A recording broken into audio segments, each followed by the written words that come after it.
Söyüş söyməklə gündəmə gələn aparıcı Tarix Əliyev niyə cəzalandırılmır? Bu cür şərhlərlə internet istifadəçiləri sosial şəbəkələrdə söyüş söyən aparıcı Tarix Əliyevin niyə cəza almadığını, həbs edilmədiyini soruşurlar. Bir gün əvvəl Baş Prokurorluq sosial şəbəkələrdə təhqiramiz ifadələr işlədən və əxlaqsız hərəkətlər edən istifadəçilərə qarşı tədbirlər keçirdiyini deyib.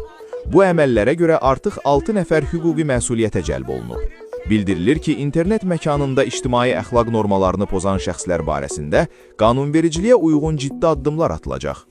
Baş Prokurorluq sosial şəbəkələrdə söyüş söyən televiziya aparıcısı Tarix Əliyev haqda isə heç bir açıqlama verməyib, onun söyüşlərini görməzdən gəlib. Sosial şəbəkə istifadəçiləri yazırlar ki, əgər internet məkanında ictimai əxlaq normalarını pozan şəxslərlə bağlı qanunvericiliyə uyğun ciddi addımlar atılırsa, niyə bu qaydalar hamıya eyni şəkildə tətbiq olunmur?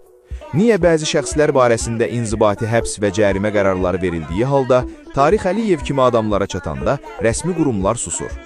Sizcə, aparıcı Tarix Əliyev cəzalandırılacaqmı? Adam sensin. Ben Adı, sen elini gelsen dur.